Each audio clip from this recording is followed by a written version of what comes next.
नहमदुहु व नुसल्ली व नुसल्लिमु अला रसूलिहिल करीम अम्मा बाद फ़अऊज़ु बिल्लाहि मिनश शैतानिर रजीम बिस्मिल्लाहिर रहमानिर रहीम वक़ाल रब्बुकुम उदऊनी अस्तजिब लकुम इन्नल्लज़ीना यस्तकबिरूना अन इबादती सयदखुलून जहन्नम दाखिरीन। सदक़ल्लाहुल अज़ीम। मिंबर रसूल पर जलवगर उलमाए ज़वील एहतराम, हाज़िरीन व हाज़िरात व नाज़रीन, अस्सलामु अलैकुम व रहमतुल्लाहि व बरकातुहू। मेरे प्यारे आका सल्लल्लाहु ताला अलैहि वसल्लम के प्यारे दीवानों, जिस आये करीमा की तिलावत का मैंने शर्फ हासिल किया, उससे मुताल्लिक़ कुछ मारूज़ात पेश करने से पेशतर आकाए करीम रऊफ़ रहीम अलैहि तहिय्यत व तस्लीम की बारगाह बेकस पनाह में जिस तरीक़े से मैं पढ़ाऊँ, अक़ीदत व मोहब्बत में डूब कर उसी तरीक़े से दुरूद व सलाम का नजराना पेश करें। अस्सलातु वस्सलामु अलैका या रसूल अल्लाह, अस्सलातु वस्सलामु अलैका या हबीब अल्लाह, अस्सलातु वस्सलामु अलैका या नबी अल्लाह, अस्सलातु वस्सलामु अलैका या नूर अल्लाह, व अला आलिका व अस्हाबिका या हबीब अल्लाह, सल्लल्लाहु ताला अलैहि वसल्लम। मेरे प्यारे आका सल्लल्लाहु ताला अलैहि वसल्लम के प्यारे दीवानों, हम और आप इस वक्त जिस दौर से गुज़र रहे हैं वह इज़्तिराब का दौर है, बेकरारी का दौर है, बेचैनी का दौर है। शायद ही कोई ऐसा सोशल वर्कर होगा जिसके पास लोग जो मुज़तरिब हैं वो न पहुंचते हों। रोज़ाना न जाने कितने बेकरार कितने दरवाज़ों पर दस्तक देते हुए नज़र आते हैं और अपनी बेचैनी और बेकरारी का तज़किरा करके उसके इज़ाले के लिए गुजारिश करते हुए नज़र आते हैं। हर घर बेकरार, हर मोहल्ला बेकरार, हर मुल्क बेकरार, हर शहर बेकरार। मेरे प्यारे आका सल्लल्लाहु ताला अलैहि वसल्लम के प्यारे दीवानों, हम बहुत सारे दरवाज़ों पर जब बेकरारी की बुनियाद पर पहुँचते हैं तो कुछ ऐसे चेहरे होते हैं जो हमारी बेकरारी को अपनी मुस्कुराहट का सबब समझते हैं और कुछ ऐसे मुखलिस होते हैं जो हमारी बेकरारी पर खुद भी बेकरार हो जाते हैं। लेकिन बहुत सारी उम्मीदें लेकर बेकरार इंसान किसी दरवाजे पर पहुंचता है, लेकिन हर दरवाजे पर पहुंचने वाला साइल और मुज़तरिब अपने करार का सामान वहाँ से लेकर के वापस नहीं लौटता। मिसाल के तौर पर कोई लखपति है और आप कर्ज में डूबे हुए हैं, उसके दरवाजे पर आप चले जाएं और उससे लाखों मांगें तो वो आपको देने के लिए तैयार नहीं होगा, इसलिए कि उसके पास इतनी सलाहियत और इतनी दौलत है नहीं जिसकी बुनियाद पर वो आपकी परेशानी को दूर कर सके। आप बहुत बेचैन हैं, बेकरार हैं, बीमारी के अंदर परेशान हैं, मुमकिन है आप किसी ऐसे तबीब के पास पहुंच जाएं जो अच्छा तबीब भी हो, लेकिन अगर मर्ज लाइलाज है तो वो भी माजूरी जाहिर कर देगा और आपके इलाज व मुआलजे से कासिर होने की बात वो कह देगा। बहुत सारे शादीशुदा बे औलाद होते हैं, बड़े ट्रीटमेंट कराने के बावजूद भी वो साहिब औलाद नहीं हो पाते, इसलिए कि तबीब के पास ऐसी कोई दवा मौजूद नहीं जिसकी बुनियाद पर वो आपको साहिब औलाद बना सके। पता चला जितने दरवाज़ों पर हम दस्तक देते हैं वो सारे दरवाज़े इतने कैपेबल नहीं होते कि हमारी सारी परेशानियों को दूर कर सकें, लेकिन एक दरवाज़ा और एक ज़ात ऐसी है कि जो भी परेशानी हो उसके दरवाज़े पे दस्तक दो और उससे उस परेशानी का जिक्र करो तो वो इतना काबिल है कि तुम्हारी सारी परेशानियों को दूर कर दिया करता है। वो कौन है, वो कौन सी ज़ात है? तो अल्लाह अज़्ज़ व जल्ल ने खुद इरशाद फरमाया, वक़ाल रब्बुकुम उदऊनी अस्तजिब लकुम, कहा ऐ मेरे रब, अल्लाह अज़्ज़ व जल्ल ने इरशाद फरमाया तुम्हारे रब ने कहा मुझसे मांगो, तुम्हारे रब ने कहा मुझसे दुआ करो, मैं तुम्हारी दुआ को कबूल करूँगा। मेरे रब की ज़ात वो ज़ात है कि जब उससे कोई दुआ करता है तो वो अपने बंदे की दुआ को कबूल करता है, अपने बंदे की बेकरारी के मौके पर फरियाद सुनता है। इसीलिए ख़ुद वो इरशाद फरमाता है, अम्मन युजीबुल मुत्तर्र इज़ा दआ व यक्शिफुस्सू, कौन है जो बेकरारों की फरियाद सुनता है और उसकी मुसीबतों को दूर करता है?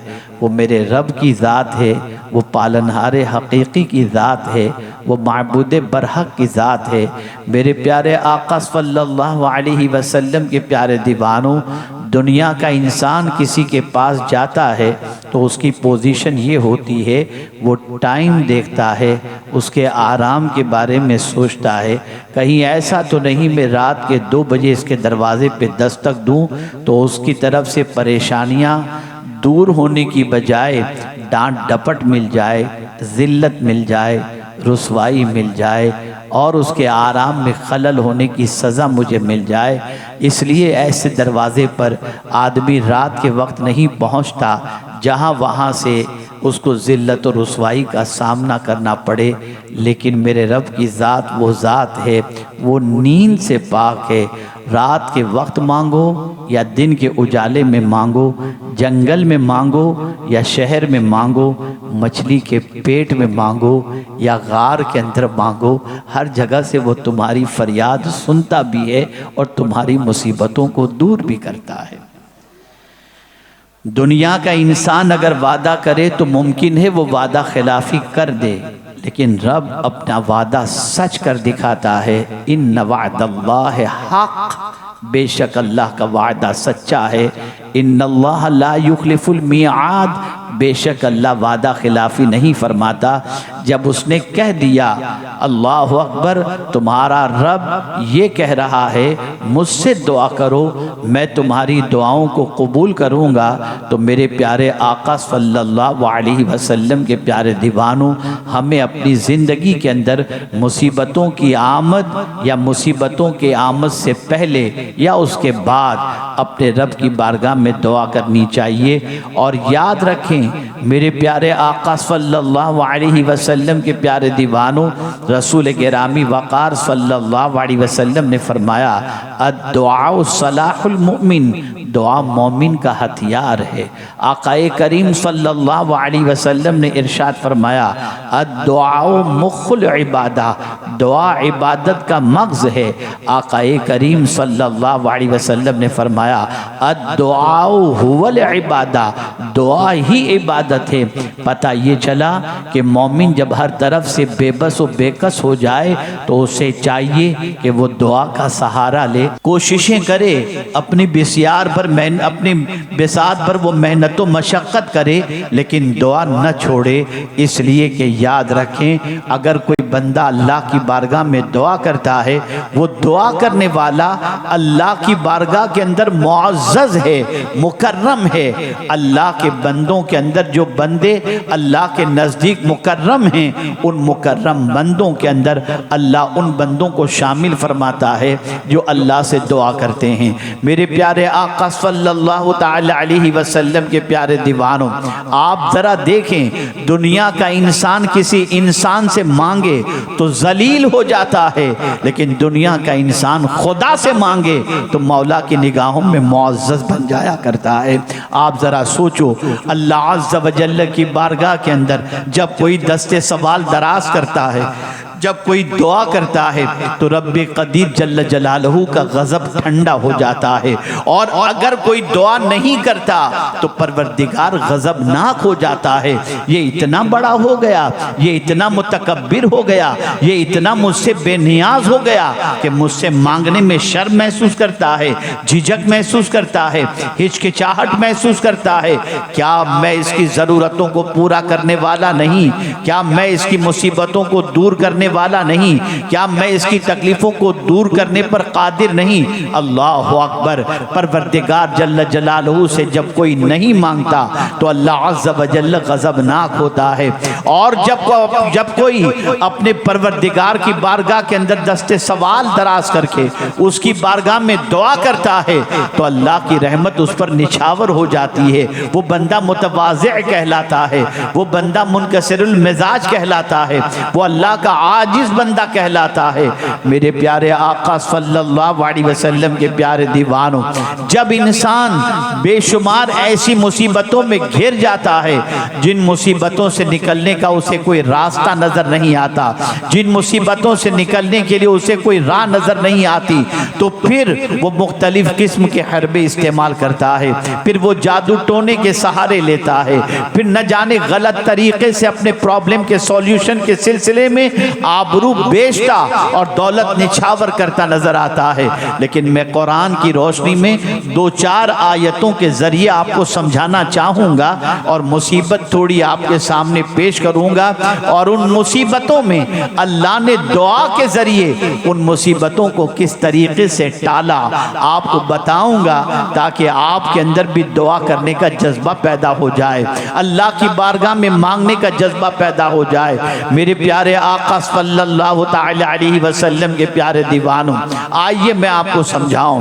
हजरत इब्राहिम अलैहिस्सलातु व तस्लीम की हयात तैयबा को देखें तो आपको पता चलेगा, हजरत इब्राहिम अलैहिस्सलाम अल्लाह के खलील हैं, अल्लाह के फरिश्तादा पैगंबर हैं, लेकिन आग के अंदर हजरत इब्राहिम अलैहिस्सलातु व सलाम को डाला जा रहा है। अल्लाह अकबर। आप जरा सोचें, कसूर क्या था?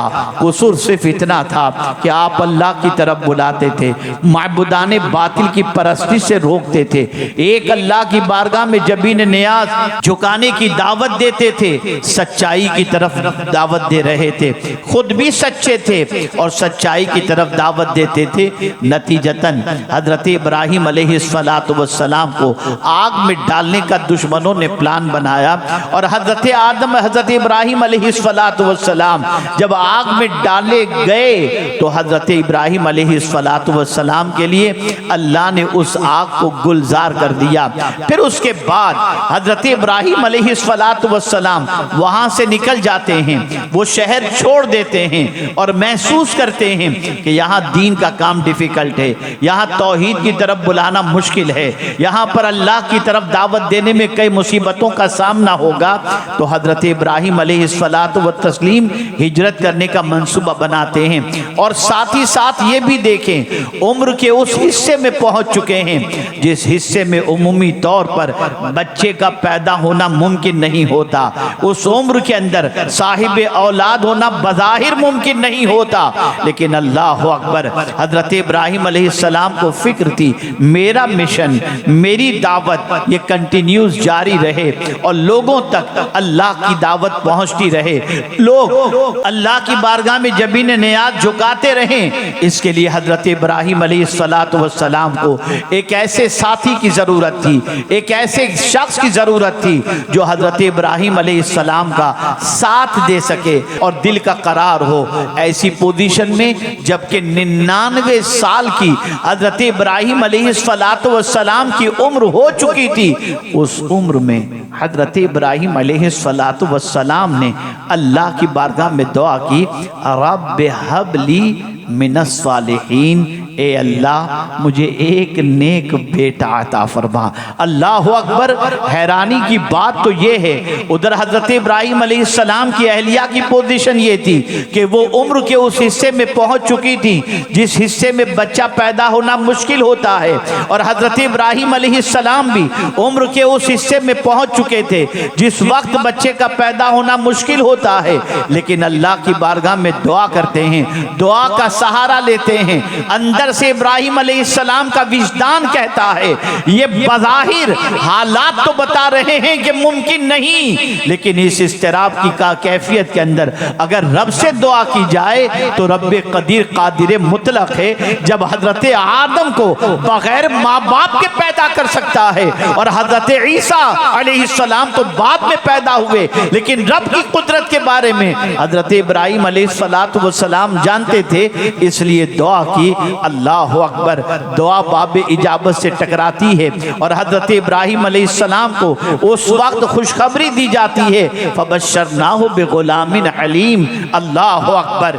यहाँ ये बात समझने के लायक है और वो ये है कि आसार आपको ये बता रहे हों कि पॉसिबल नहीं है, बज़ाहिर कैफियत ये बता रही हो कि अब मुश्किल से निकलने की कोई राह नहीं है, बज़ाहिर सिचुएशन ये बता रही हो अब तकलीफ और आरज़ुओं की तकमील के हवाले से कोई बज़ाहिर रास्ता नजर नहीं आता, लेकिन अगर ऐसे इस्तिराब के मौके पर अगर कोई बंदा दुआ का सहारा ले लेता है तो मौला उसकी दुआ की लाज रख लेता है और उसकी दुआ पर परवरदिगार जल्ल जलालहू उस पर करम की नजर फरमाता है और उसकी दुआ को कबूल फरमा लेता है।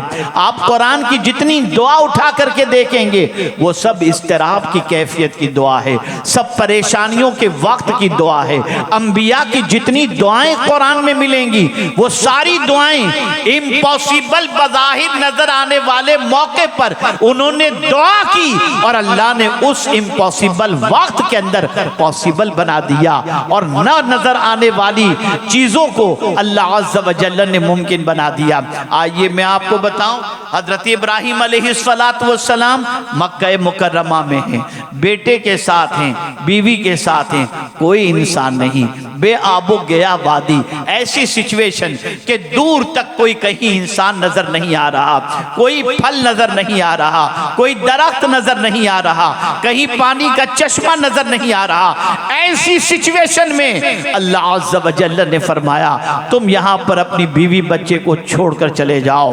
अल्लाह अकबर। हजरत इब्राहिम अलैहिस्सलाम उस बेआबो गया वादी के अंदर अपने बीवी बच्चे को छोड़ने के लिए तैयार हो जाते हैं, अल्लाह के हुक्म पर अमल करते हुए बेआबो गया वादी में अपने बच्चे को छोड़कर और बीवी को छोड़कर जाते वक्त अल्लाह की बारगाह में दुआ करते हैं, रब्बना इन्नी अस्कनतु मिन ज़ुर्रियती बिवादिन गैरि ज़ी ज़रइन इंद बैतिकल मुहर्रम रब्बना लियुक़ीमुस्सलाह फजअल अफ़िदतम मिनन नास तहवी इलैहिम वर्ज़ुक़हुम औ कमा काल। हजरत इब्राहिम अलैहिस्सलाम ने वहां पर दुआ की, फलों की दुआ की, रिस्क की दुआ की और अल्लाह की बारगाह में अर्ज किया मैं तेरे घर के सामने मेरे बीवी बच्चे को इस बेआबो गया वादी में छोड़ करके जा रहा हूं। ए अल्लाह मेरे बच्चे को नमाज का कायम करने वाला बनाना और परवरदिगार इन्हें फल अता करना,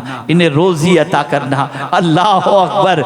आप बज़ाहिर देखें वहां कोई फलदार फलदार दरख्त नहीं था, वहां पर सिचुएशन ऐसी थी, बज़ाहिर कोई ऐसी चीज नजर नहीं आ रही थी जिससे हजरत इब्राहिम के बच्चे की परवरिश होती, लेकिन दुआ की थी हजरत इब्राहिम ने उस सिचुएशन के अंदर। अल्लाह ने उस दुआ का असर आज तक रखा है कि मक्के के अंदर आपको हर मौसम के अंदर हर फल मिलता हुआ नजर आएगा। वजह क्या है? वजह सबसे बड़ी ये है कि दुनिया असबाब को देख रही थी और हजरत इब्राहिम मुसब्बिबुल असबाब को देख रहे थे, और अल्लाह ताला ने हजरत इब्राहिम के इस्तिराब की कैफियत की दुआ को अपनी बारगाह के अंदर कबूल फरमा लिया। दुआ बहुत बड़ी ताकत है, दुआ बहुत बड़ी कुव्वत है, दुआ मोमिनों का हथियार है। ए रसूल आज़म सल्लल्लाहु ताला अलैहि वसल्लम के दीवानों, हजरत अय्यूब अलैहिस्सलाम की जिंदगी देखें, अल्लाह अकबर, सब कुछ खत्म हो गया, मकान चले गए, मकान गिर गए, मवेशी मर गए, बच्चे इंतकाल कर गए, आपके जिस्म के अंदर एक आरिज़ा लाहिक हो गया।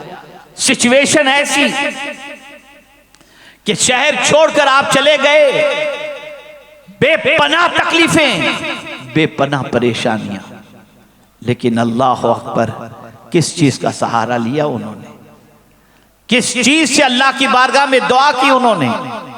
तो आप देखेंगे कुरान में उनकी की हुई दुआ आज भी मौजूद है। उन्होंने दुआ की, रब्ब इन्नी मस्सनिय दुर व अंता अरहमुर राहिमीन। दुआ का सहारा लिया और अपने रब से अर्ज किया, मेरे रब, मेरे पालने वाले, मुझे मुसीबत ने छू लिया है और सारे मेहरबानों से तू सबसे बड़ा मेहरबान है।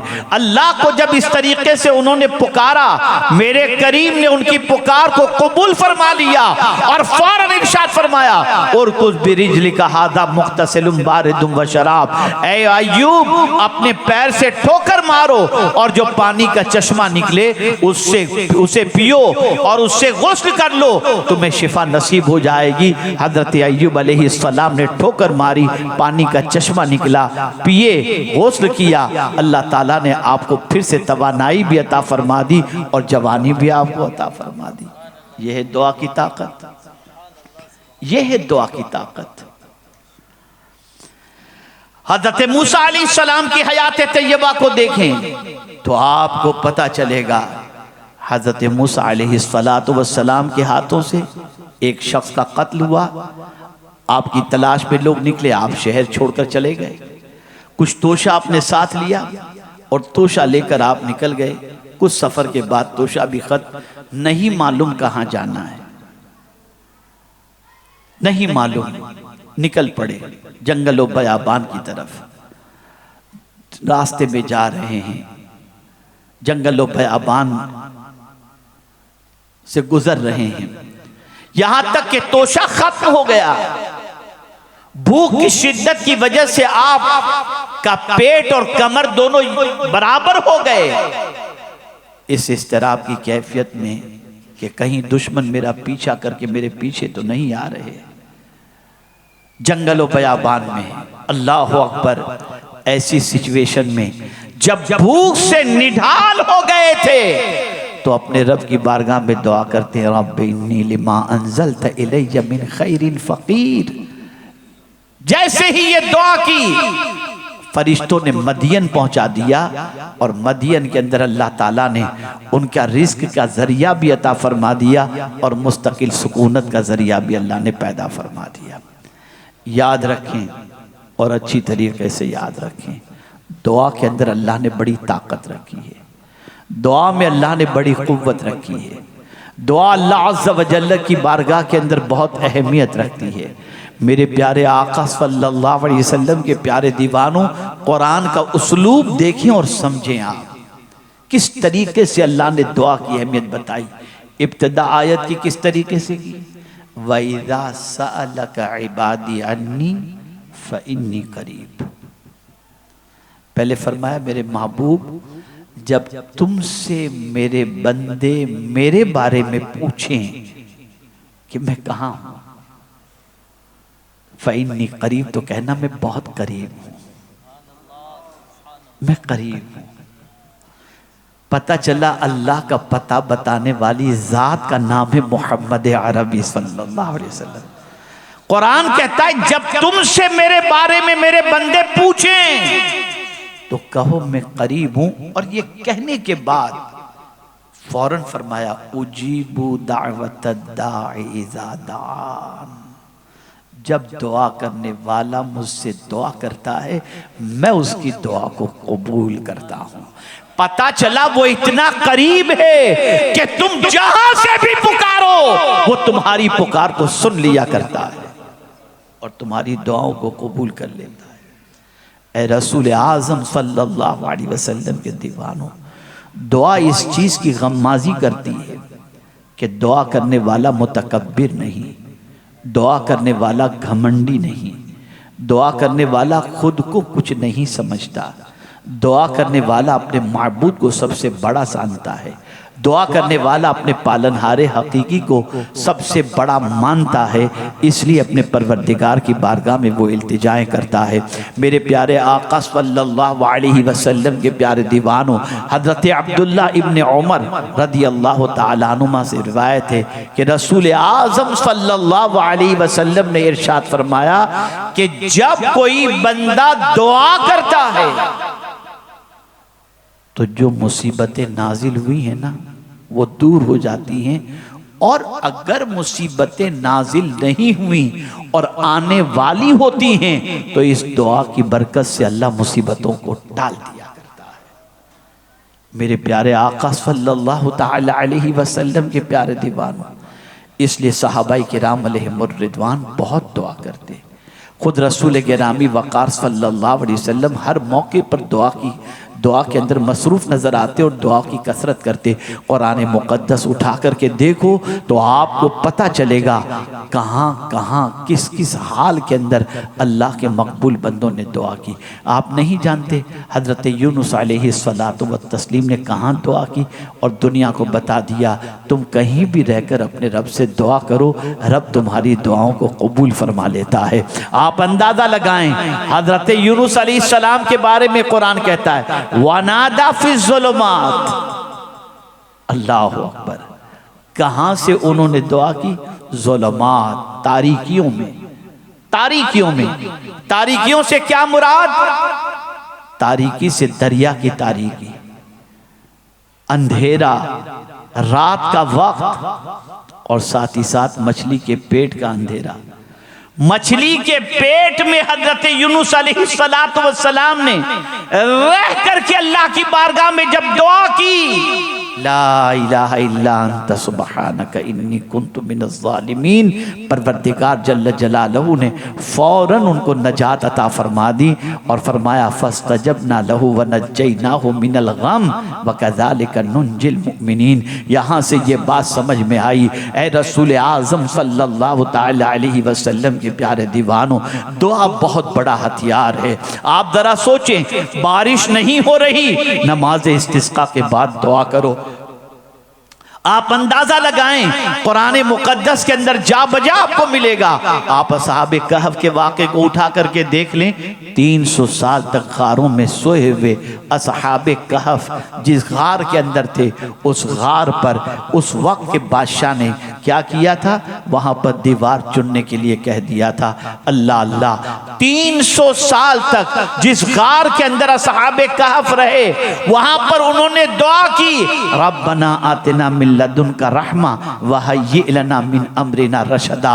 अल्लाह ताला ने उस गार से निकलने का उन्हें रास्ता अता फरमा दिया। यहाँ से ये बात समझ में आई, तुम कहीं भी दुनिया में रहो, किसी मुसीबत में रहो, किसी तकलीफ में रहो, किसी परेशानी में रहो, अपने रब की बारगाह में दुआ किया करो। वो दुआ को सुनता है, वो दुआ को कबूल करता है, वो दुआ का जवाब देता है, वो दुआ के वस के अंदर तुम्हारी मुसीबतों को टाल देता है। यहाँ तक फरमाया गया कि दुआ तकदीर भी बदल देती है। तकदीर से मुराद क़ज़ाए मुबरम है, क़ज़ाए मुअल्लक़ है। अल्लाह ताला उस तकदीर को बदल दिया करता है। मेरे प्यारे आका सल्लल्लाहु ताला अलैहि वसल्लम के प्यारे दीवानों, क्या ये सच नहीं नहीं, बहुत सारों की जिंदगियों में इनकलाब पैदा हुआ वो दुआओं की बुनियाद पर। किसी को माँ की दुआ लग गई, अल्लाह ने विलायत अता फरमा दी, और किसी को मुस्तफा की दुआ लग गई तो सय्यदुल मुफस्सिरीन बन गए। यह है दुआ। एक जुमला अर्ज करूं, और इस जुमले के अंदर आज के मुसलमानों की जिंदगी की अक्कासी है। जहां मुसीबत आई, एक एक को पकड़ के अपनी मुसीबतों की लंबी दास्तान हम सुनाते हैं। तवज्जो चाहूंगा, एक एक को पकड़ के अपनी मुसीबतें और तकलीफें हम बताते हैं, और घंटों बैठकर बताते हैं। इसको भी बताया, इसको भी बताया, उसको भी बताया, उसको भी बताया। जहां से थोड़ी सिंपैथी मिलने वाली होती है उसके पास अपनी तकलीफों का दफ्तर खोल करके हम बैठ जाते हैं। क्या ये सच है या नहीं, मुझे आप जवाब दें। है ना? ऐसा करते हैं ना? काश सबसे कम बोलते, रब से ज्यादा बोलते ना, तो वो मुसीबतों को दूर कर देता। हमारा हाल ये, हम सबसे ज्यादा बोलते हैं, रब से कम बोलते हैं, रब से कम बोलते हैं। अल्लाहुम्मा रब्बना आतिना फिद दुनिया हसना व फिल आखिरति हसना व क़िना अज़ाबन नार। बस चल दिए। और इंसान के पास, यार क्या बताऊं, कोई हो तो बताओ, कोई है तुम्हारे पास? अरे खुदा के बंदे, जितना वक्त तो इंसान को दुख सुनाने में गुजारता है, अगर उतना ही वक्त तो अपने खुदा को दुख सुनाने में गुजार देता तो तेरा रब तो रहमान और रहीम है। यहां तूने दुख सुनाया, तेरी आबरू भी चली जाएगी, और जिंदगी भर ये तेरे दुख को दूर करने वाला तुझ पर एहसान जताएगा। लेकिन मेरा करीम तो वो है, वो दुख दूर भी करेगा और तुझ पर अपनी रहमतों को निछावर भी करेगा। ए रसूल आजम सल्लल्लाहु ताला अलैहि वसल्लम के दीवानों, दुआ का सहारा लो। जब बात अपनी मेहनतों से न बनती हो, दुआ करना मत छोड़ो, दुआ में कसरत करो। खुश नसीब है वो बंदा जिसे अल्लाह ने दुआ की तौफीक अता फरमाई। जिस बंदे को दुआ की तौफीक मिल जाती है वो बंदा बड़ा खुश नसीब होता है। और जो बंदा ये सोचे यार क्या दुआ मांगना, कभी ऐसा होता है इंसान 6-6 साल तक कोई चीज़ मांगता है, उसे नहीं मिलती, तो कहता है यार अब दुआ करके क्या करेंगे, इतने ज़माने से मांग रहे, कबूल ही नहीं होती। खुदा के बंदे, एक वाक़या आज करता हूँ, इससे समझो। पहले के ज़माने में बुज़ुर्ग भी ऐसे हुआ करते थे कि उनके मुरीद भी विलायत के मकाम पर फाइज होते। एक पीर साहब, तवज्जो चाहूँगा, एक पीर साहब अपने मुरीद के साथ सफ़र पर रवाना हुए। किसी दरिया के किनारे पर तशरीफ़ फरमा थे। बुज़ुर्ग ने दुआ के लिए हाथ उठाया, बहुत गिड़गिड़ा के दुआ कर रहे थे। गैब से आवाज़ आती है, मेरे बंदे मैं तेरी दुआ कैसे कबूल करूँ। इतना सुनना था तो मुरीद भी इतना पहुंचा हुआ था कि ये आवाज़ मुरीद ने भी सुन ली जो पीर साहब की दुआ पर गैब से आई थी। तो बरजस्ता अपने पीर से कहता है, हुजूर जब दुआ अल्लाह कबूल ही नहीं करने वाला तो करके क्या फ़ायदा। अब पीर साहब का जवाब सुनो। इरशाद फरमाते हैं, बेटे कोई और खुदा हो तो बता जिससे मैं मांगू, कोई और खुदा हो तो बता। कहा नहीं, खुदा तो एक ही है। कहा फिर उसका जवाब क्या हमको देखना, हमारा काम उससे मांगना है। अल्लाह को ये अदा पसंद आ गई, उसी वक्त जवाब आया, बंदे आज के बाद तो जिसके लिए दुआ करेगा तेरी दुआ हम कबूल कर लिया करेंगे। मायूस मत हो, मायूस की वादियों से निकलो, मांगो, रात की तारीकी में मांगो, दिन के उजाले में मांगो। दुआ मांगने के अंदर बखीली न करो। खुदा की कसम, मस्जिदों के अंदर हम जब अपनी आवाम को देखते हैं तो अक्ल दंग रह जाती है। दुआ कर रहे हैं, आसमान को देख रहे हैं, पंखे को देख रहे हैं, हाथ घुमाया चलते बन गए। ये दुआ का तरीका क्या ऐसे रब से मांगा जाता है? आइए मैं आपको बताऊं कैसे रब से मांगा जाए। कुरान ने क्या तरीका बताया रब से मांगने का। कुरान कहता है उदउ रब्बकुम तदर्रुअन व खुफिया इन्नहु ला युहिब्बुल मुअतदीन। अल्लाह फरमाता है तुम अपने रब से किरियोजारी करते हुए मांगो, रोते हुए मांगो, आहिस्ता मांगो, हद से गुजरो नहीं। अपने रब से गिरियोजारी करते हुए मांगो। क्या कभी अपने घर के अंदर अपने बच्चों को तुमने देखा नहीं कि जिस बच्चे को जरूरत होती है प्यार से मांगने पर हम बच्चे को कोई चीज नहीं देते, लेकिन बच्चा जब रोना शुरू कर देता है तो हमारी रहमत उंडेल पड़ती है, उमड़ पड़ती है और हम बच्चे से कहते अच्छा बेटा चुप हो जा, तुझे क्या चाहिए बता, हम उसकी झोली भर देते हैं। अरे एक बच्चा रोए तो बाप आंसू नहीं देख सकता, एक बंदा रोए तो खुदा उसके आंसू को कैसे देख सकता है। वो तो रहमानुर रहीम है। मांगो आहोजारी के साथ, मांगो गिरियोजारी के साथ, मांगो गिड़गिड़ा करके मांगो। वो बंदों की दुआओं को कबूल करता है, वो बंदों की दुआओं को कबूल फरमाता है। वो दुआ की ताकत वो जानता है कि मुझसे बंदा इसलिए मांगता है कि मेरा बंदा जानता है कि मैं उसका पालने वाला हूँ।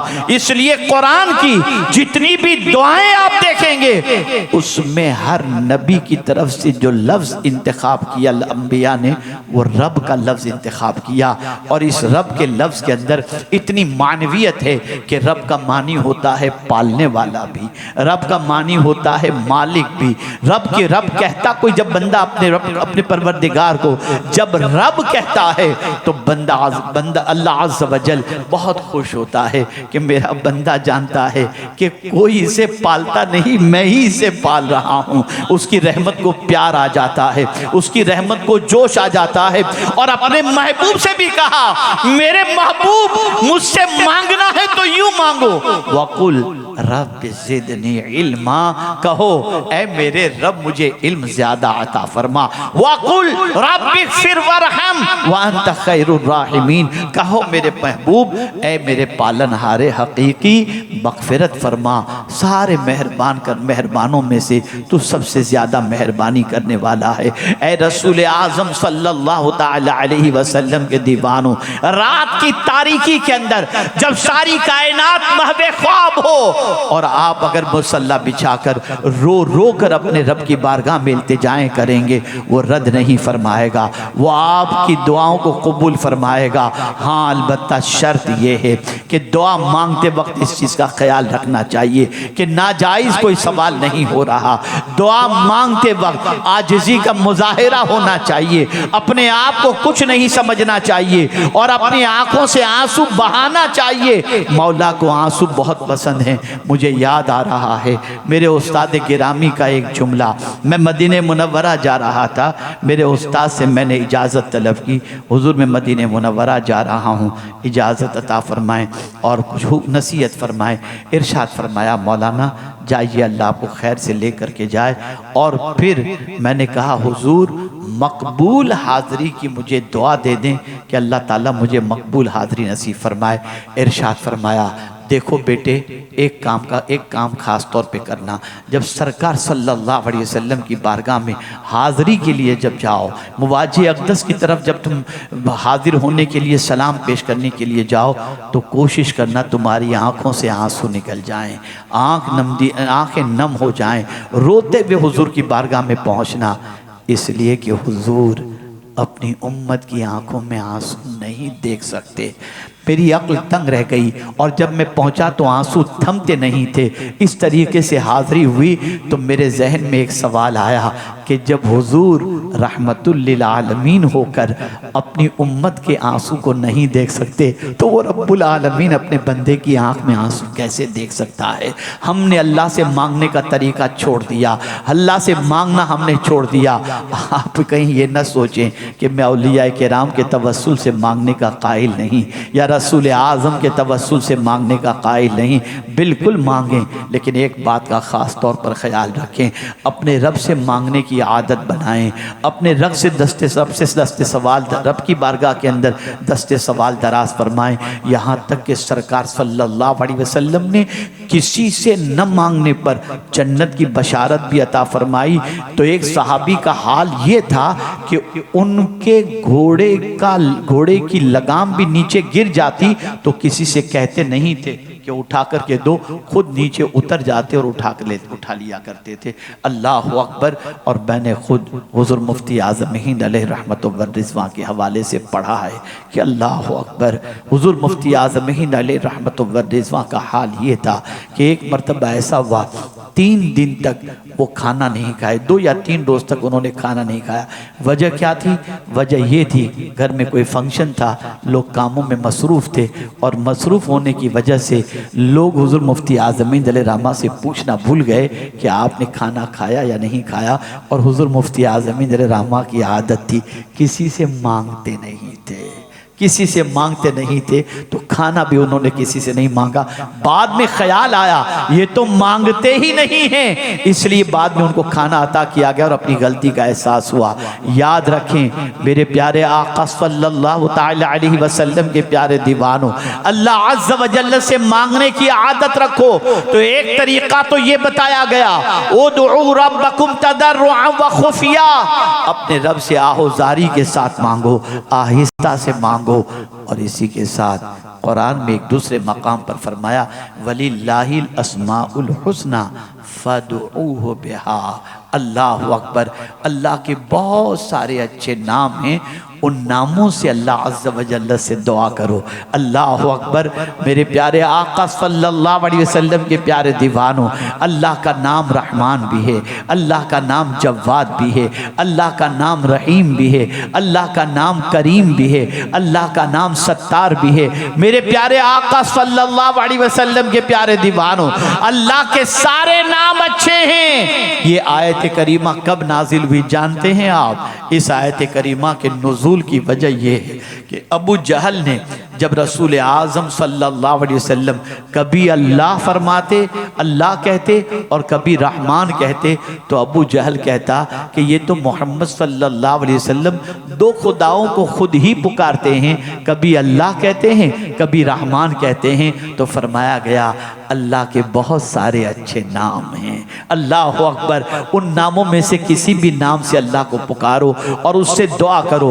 मेरे प्यारे आका सल्लल्लाहु अलैहि वसल्लम के प्यारे दीवारों, फरमाया गया अगर कोई शख्स दुआ से पहले या अरहमर राहिमीन, या अरहमर राहिमीन, या अरहमर राहिमीन 3 मरतबा अगर कहता है तो उसके बाद अल्लाह की बारगाह में दुआ करता है, तो जिस तरीके से समझने समझाने के लिए, जिस तरीके से आदमी किसी के कान में जाकर के कोई बात कहे तो वो बंदा तो गौर से सुनेगा ना। तो जब कोई या अरहमर राहिमीन, या अरहमर राहिमीन, या अरहमर राहिमीन ये कहकर अपने रब की बारगाह में दुआ करता है तो परवरदिगार जल्ल जलालहू की रहमत उसकी तरफ मुकम्मल मुतवज्जे हो जाती है। मेरे प्यारे आका सल्लल्लाहु अलैहि वसल्लम के प्यारे दीवानों, मस्जिद नबवी शरीफ के अंदर हज़रत अब्दुल्लाह इब्न मसऊद रज़ियल्लाहु ताला अन्हु तशरीफ़ फरमाते, और भी लोग मौजूद थे। एक शख्स ने दुआ के लिए हाथ उठाई, सरकार सल्लल्लाहु अलैहि वसल्लम तशरीफ़ फरमाते, दुआ करने वाले ने दुआ के लिए हाथ उठाया और हाथ उठाने के बाद दुआ करता है, ए अल्लाह मुझे ये अता फरमा, ये अता फरमा, मेरी मग़फ़िरत फरमा, जो भी दुआ करनी थी। सरकार सल्लल्लाहु अलैहि वसल्लम ने फरमाया इसने जल्दी की और उसके बाद दूसरे को देखा, गालिबन हज़रत अब्दुल्लाह इब्न मसऊद रज़ियल्लाहु ताला अन्हु को, कि वो दुआ से पहले ये पढ़ रहे हैं अल्हम्दुलिल्लाहि रब्बिल आलमीन वस्सलातु वस्सलामु अला सय्यिदिल अंबिया वल मुरसलीन। उसके बाद वो दुआ करते हैं। सरकार सल्लल्लाहु अलैहि वसल्लम ने फरमाया जो मांगो अल्लाह तुम्हें अता फरमाएगा। दुआ से पहले अल्लाह की तारीफ करो, उसके हबीब सल्लल्लाहु अलैहि वसल्लम पर दुरूद पढ़ो और उसके बाद अपने परवरदिगार जल्ल जलालहू से मांगो, मौला तुम्हारी दुआओं को कबूल फरमा ले। दुआ बहुत बड़ी कुव्वत है, दुआ बहुत बड़ी ताकत है। जो काम मेहनत से नहीं बनता वो दुआ से बन जाता है। वो दुआ से बन जाता है। और साथ ही साथ ये भी अर्ज़ करूँगा, अल्लाह से दुआ करो, दुआ बहुत ताकत वाली चीज़ है। और मांगते वक्त यकीन रखो, ये दुआ की कबूलियत की एक शर्त है। यकीन रखो कि मेरे मौला का वादा सच्चा है, उसने जो कहा है मैं दुआ को कबूल करूँगा, वो यकीनन मेरी दुआओं को कबूल करेगा। कभी आजमा के देख लेना, आजमाने की ज़रूरत नहीं, कभी तजर्बा करके देख लेना। दिल से मांग कर देखो, सुकून कल्ब से मांग कर देखो, तन्हाई में मांग कर देखो, फिर आप देखना कल्ब का बोझ भी हल्का होगा और साथ ही साथ इस दुआ की कुव्वत का असर आप पर जाहिर होगा। कुरान मुक़द्दस के अंदर अगर आप देखें तो तकरीबन दुआएं जो आपको मिलेंगी वो नामुमकिन नज़र आने वाली चीज़ों के वक्त और तकलीफ़ों के वक्त की जाने वाली अंबिया की दुआएं आपको नज़र आएंगी, और उन दुआओं की बरकत से वो नामुमकिन चीज़ भी मुमकिन होती भी दिखाई देती है। यहाँ से ये बात समझ में आई, अल्लाह से दुआ करने में कोताही नहीं बरतनी चाहिए। हाँ, कभी कभी दुआ की कबूलियत में वक्त लगता है। बस एक आखिरी वाक़या अर्ज़ करके मैं अपनी गुफ्तगू को ख़त्म करता हूँ। हज़रत इब्राहीम इब्न अदहम रहमतुल्लाहि ताला अलैह, अज़ीम वली कामिल, अज़ीम बुज़ुर्ग, अल्लाह अकबर, ठंडी की रात में कहीं के लिए निकले। एक गांव में पहुंचते हैं। गांव में पहुंचने के बाद जब कड़ाके की ठंडी महसूस होने लगी, मस्जिद नज़र आई तो ख्याल हुआ चल करके मस्जिद में रात गुजार लूँ ताकि थोड़ी ठंडी से बच सकूँ। मस्जिद के खादिम से गुजारिश किया, मस्जिद का दरवाज़ा खोल दो ताकि मैं रात भर इबादत करूँ, आराम की गरज से नहीं, इबादत की गरज से। मस्जिद खोल दो, मैं पूरी रात इबादत करूँगा ताकि ठंडी से भी बच जाएं और रात इबादत में गुजर जाए।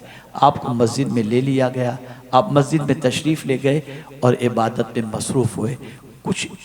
कुछ लोगों ने उस गांव का रुख किया और दौड़ते हुए गांव की तरफ आकर लोगों से पूछने लगे, तुमने किसी चोर को देखा है, किसी चोर को देखा है?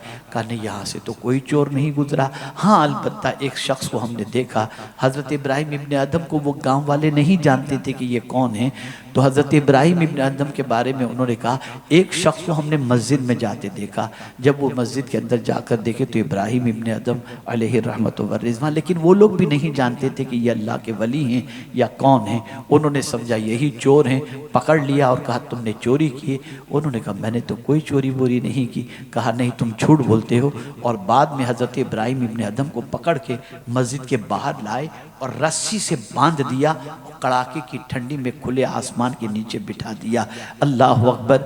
हज़रत इब्राहीम इब्न अदम अलैहिर्रहमा सोच में पड़ गए, या अल्लाह क्या माजरा है कि मुझे इस तरीके से, मैंने कोई चोरी नहीं की और कड़ाके की ठंडी के अंदर मुझे लाकर सज़ा दी जा रही है। लेकिन मेरे मौला, तू जो भी करता है बेहतर करता है, इसमें भी कोई हिकमत होगी। वो लोग वहीं तन्हा छोड़ करके हज़रत इब्राहीम इब्न अदम अलैहिर्रहमा को चले गए। हज़रत इब्राहीम इब्न अदम रहमतुल्लाहि ताला अलैह कड़ाके की ठंडी में बैठे हुए हैं। कोशिश की, ताकत लगाई, रस्सी टूटी और रस्सी के टूट जाने के बाद हज़रत इब्राहीम इब्न अदम ने चौतरफ देखा कि किस तरफ जाना चाहिए। दूर नज़र पहुंची तो देखा कुछ आग नज़र आ रही है। सोचते कड़ाके की ठंडी है, थोड़ी सी रोशनी नज़र आग की आ रही है, चलो उसी तरफ चलते हैं। पहुँचे, वहाँ पर एक तन्नूर था, एक शख्स वहाँ पर मौजूद था। हज़रत इब्राहीम इब्न अदहम रहमतुल्लाहि ताला अलैह वहाँ पहुँचने के बाद उसके चेहरे पे दाढ़ी थी। उन्होंने फ़ौरन सलाम किया। उस शख्स ने सलाम का जवाब देने की बजाय कभी दाएं देखता है, कभी बाएं देखता है। हज़रत इब्राहीम इब्न अदम को हैरत हुई, अजीब आदमी है, मैं सलाम कर रहा हूँ और ये दाएं बाएं देख रहा है। बहरहाल काफ़ी देर के गुजरने के बाद उसने सलाम का जवाब दिया। तो हज़रत इब्राहीम इब्न अदम रहमतुल्लाहि ताला अलैह ने फरमाया, ए बंदे खुदा, सलाम किए हुए तो काफ़ी वक्त हो चुका, जवाब अभी क्यों दे रहा है? अब गौर से सुनिए। उसने कहा, मैं 20 साल से एक दुआ कर रहा हूँ, 20 साल से एक दुआ कर रहा हूँ और उसी दुआ की कबूलियत का इंतज़ार कर रहा था। लेकिन जब तुमने सलाम किया तो मैंने सोचा कहीं रूह कब्ज करने वाला फरिश्ता तो नहीं आ गया। तो मैं दाएं बाएं देखा, कुछ देर के तवक्कुफ के बाद मुझे इत्मीनान हुआ कि रूह कब्ज करने वाला फरिश्ता नहीं, कोई इंसान ही ये आया हुआ है। तो मैं आपको सलाम का जवाब दिया। अब हज़रत इब्राहीम इब्न अदहम ने पूछा, ए बंदे खुदा, किस चीज़ की दुआ कर रहा है? कौन सी दुआ तू 20 साल से कर रहा है? उसने कहा, बस एक ही दुआ कर रहा हूँ, ए अल्लाह मरने से पहले इब्राहीम इब्न अदहम की ज़ियारत नसीब फरमा दे। अल्लाह अकबर। हज़रत इब्राहीम इब्न अदहम की आंखों में आंसू आ गए। फरमाया, बंदे मुबारक हो, मैं ही इब्राहीम इब्न अदहम हूँ। इतना सुनना था, कदमों में गिर गया और कहता है, ए अल्लाह, एक दुआ की कबूलियत में 20 साल लग गए, अब मेरी दुआ की कबूलियत में ताखिर न करना। इब्राहीम इब्न अदहम के कदमों में मेरी मौत वाक़ हो जाए और यही मेरी नमाज जनाजा पढ़ाएं। बस ये कहना था और उसकी दुआ कबूल हुई और रूह परवाज कर गई। आप सोचें, किसी की दुआ की कबूलियत के लिए अल्लाह कितने प्रोसीजर करता है, किस तरीके से। अगर वो मैदान में न आते, वहाँ तक न पहुँचते, और दुआ करने में 20 साल लग गए। कभी भी दुआ करने के अंदर हिचकिचाएं नहीं। वक्त चाहे कितना गुजर जाए, लंबा अरसा क्यों न हो जाए, उससे नहीं मांगेंगे तो किससे मांगेंगे? उसके हबीब के तवस्सुल से मांगे, औलिया के तवस्सुल से मांगे, गौसे पाक के तवस्सुल से मांगे। अल्लाह अज़्ज़ व जल्ल करम की नज़र फरमाएगा। रसूल रहमत सल्लल्लाहु अलैहि वसल्लम के सदके में रहमत भरी नजर होगी। दुआ बहुत बड़ा सहारा है। जहां किसी से काम नहीं बनता, वहां दुआओं से काम बन जाया करता है।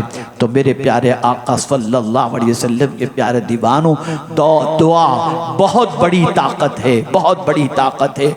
मेरा ये जुमला जिंदगी भर के लिए याद रख लेना। अगर इस जुमले को आपने दिल में किरा बांध ली और इस पर आपने अमल किया, बरकतें दुनिया में भी इंशाअल्लाह देखेंगे और आखिरत में भी। जुमला ये है, मखलूक से कम बोलो, खालिक से ज़्यादा बोलो।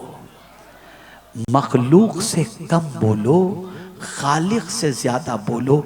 इधर उधर अपनी दुख भरी दास्तान सुनाने की बजाय परवरदिगार की बारगाह में दुख भरी दास्तान सुनाओ।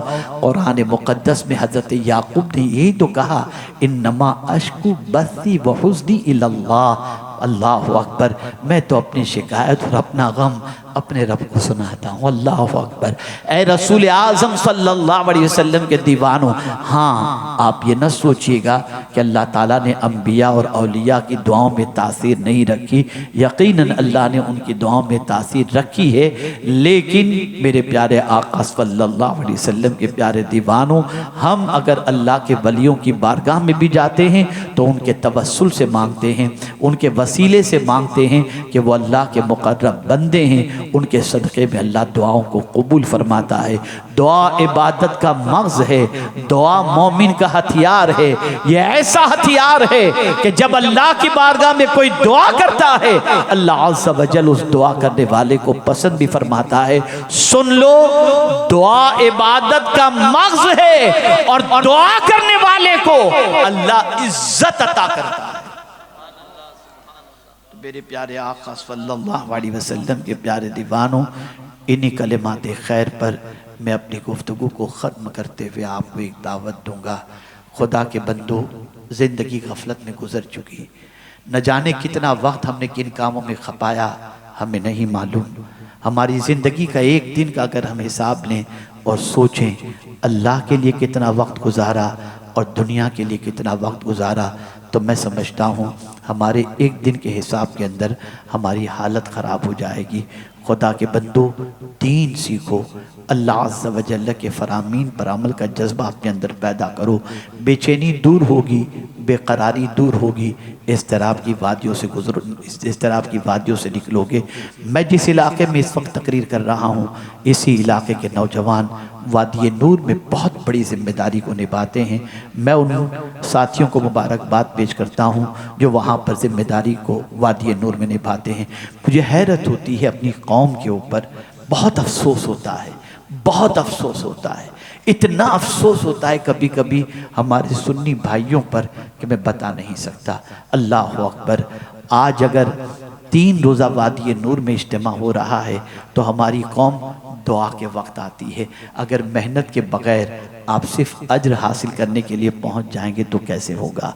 आप ज़रा सोचो, दूर दराज के लोग 24-24 घंटे का सफ़र करके शनिचर की सुबह को मैदान के अंदर पहुंच जाते हैं दीन सीखने के लिए।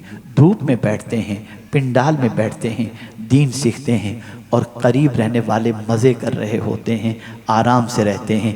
क्या आपके पास अपने रब के दीन के लिए, अल्लाह और उसके रसूल के फरमान को सुनने के लिए 2 दिन भी नहीं है?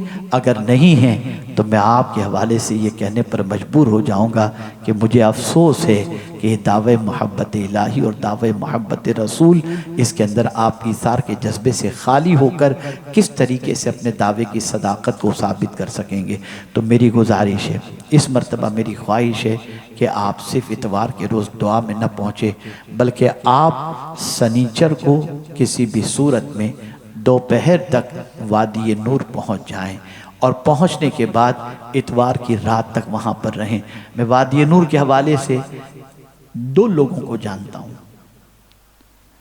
अभी चूंकि मेरी उम्र की वजह से मैं पूरे मैदान का जायज़ा लेने नहीं निकलता, लेकिन मैं उन 2 बंदों को जानता हूँ जो जुमा की रात को औरतों के इज्तिमा के इख्तिताम के बाद वादी नूर में आकर के बैठ जाते, और दोनों अपने हाथों में तस्बीह लेकर जुमा की रात को खुले मैदान में वो तस्बीह लेकर के पूरी रात जो है अल्लाह की बंदगी के अंदर, नमाज के अंदर, दुरूद शरीफ के अंदर, इस्तिग़फ़ार में गुजारते।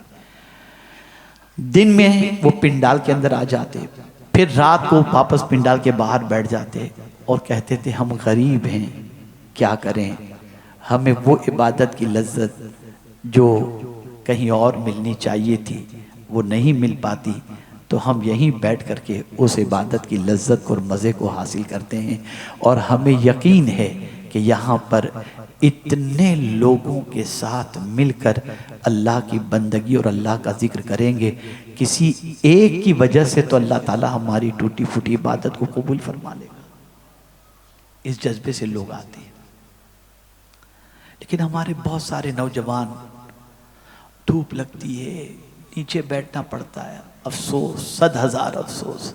ये सुन्नियत, ये रसूल आज़म सल्लल्लाहु अलैहि वसल्लम की मोहब्बत की बात, ये दावा इश्क़ रिसालत माब सल्लल्लाहु अलैहि वसल्लम 2 दिन अपने नबी की मोहब्बत में नहीं दे सकते। इतनी भी कुर्बानी का जज्बा आपके अंदर नहीं होना तो ये चाहिए। ये भिवंडी जहां पर, अगर मैं ये कहूं तो गलत ना होगा, कि हमने बहुत सारी तकरीरें यहां पर की हैं, कमोबेश 30-35 साल से हम यहाँ बोलने के लिए आते हैं। यही नहीं बल्कि अल्हम्दुलिल्लाह रब्बिल आलमीन आपकी ज़रूरतें जो हैं, इल्मी ज़रूरतें, जिस्मानी ज़रूरतें, उसकी तकमील का सामान भी यहाँ पर है।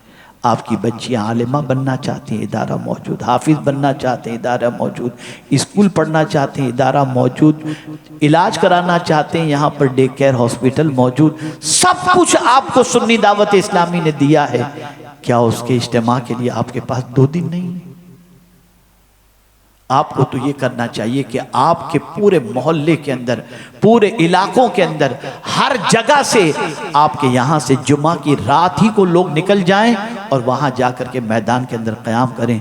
सनीचर भी रुकें, इतवार भी रुकें, और फिर आप देखिएगा जब वहाँ से लौट करके आप आएंगे ना, तो आपकी ज़िंदगी के अंदर सिवाय सुरूर के और कोई चीज़ नहीं होगी, खुशी की और कोई चीज़ नहीं होगी। क्या मैं उम्मीद कर सकता हूँ कि आप तशरीफ़ लाएंगे इंशाअल्लाह? जवाब जैसा चाहिए वैसा नहीं मिल रहा है। इंशाअल्लाह आपने आना भी है, लाना भी है। आप में बहुत सारे ऐसे होंगे जिनको अल्लाह ने दौलत से नवाजा है। आप अपने इलाकों से बसों का इंतज़ाम कीजिए। तारीख याद रखिएगा, 12, 13, 14 दिसंबर। कौन सी तारीख है? बोलिए। आने वाले महीने की 12वीं तो याद रहेगी, 12वीं तो भूल नहीं सकते। 12वीं कौन गुलाम रसूल भूलेगा? तो 12 दिसंबर को औरतों का इज्तिमा, और 12 की रात ही को आप यहाँ से सफ़र शुरू करें, और 13 को भी वहाँ पर रहें, और दुनिया को बता दें कि ज़मीन पर आज भी गुलामान रसूल कम नहीं है, गुलामान रसूल की तादाद बहुत ज़्यादा है। साबित करें आप। आप में से जिस किसी को अल्लाह ने नवाजा है अपने इलाकों से फ्री में बसें निकालें। आपकी दौलत इस राह के अंदर खर्च होगी। इस दौलत का बदला जब अल्लाह आपको देगा तो रखने की जगह आपके पास नहीं होगी। इसलिए कि अपने सफ़र पर खर्च करो तो अल्लाह बहुत नवाजता है, तो राह खुदा में खर्च करोगे तो अल्लाह कितना अता फरमाएगा। तो मैं उम्मीद करता हूँ आप दोस्त अहबाब मुताल्लिकीन और जितने भी मुख्तलिफ़ इलाक़ों से आज ये जम्मे गफ़ीर यहाँ पर गुफ्तगू सुनने के लिए हाजिर है, वो यहाँ से जाएंगे, दोस्त मिलकर के ग्रुप बनाएं, भाई अपने थोड़ा थोड़ा पैसा डालते हैं, अपने यहाँ से फ्री में बस का इंतज़ाम करते हैं, लेके पहुँचो लोगों को, लेके पहुँचो। आप ज़रा सोचो, बस के अंदर बैठते वक्त दुरूद शरीफ पढ़ना उसने शुरू किया, बॉम्बे मुंबई पहुँचने तक अगर उसने 5000 दुरूद शरीफ भी पढ़ लिए तो लाने वाले को और खर्च करने वाले को अल्लाह कितना अजर अता फरमाएगा और हुजूर सल्लल्लाहु अलैहि वसल्लम कितने खुश होंगे। तो मैं आपको दावत देता हूँ 12, 13, 14 दिसंबर वादी नूर के लिए। 12 को अपने घर से ख़वातीन को भेजें और 12 की रात को पहुँच जाएं या 13 की दोपहर तक पहुँच जाएं, दोपहर में पहुँच जाएं। 13 और 14 2 दिन आप वादी नूर में गुजारें और नूर की बरसात में नहाने की कोशिश करें। अल्लाह ताला मुझे आप सबको तौफीक नसीब फरमाए। व मा अलैना इल्लल बलागुल मुबीन। अस्सलामु अलैकुम व रहमतुल्लाहि व बरकातहू।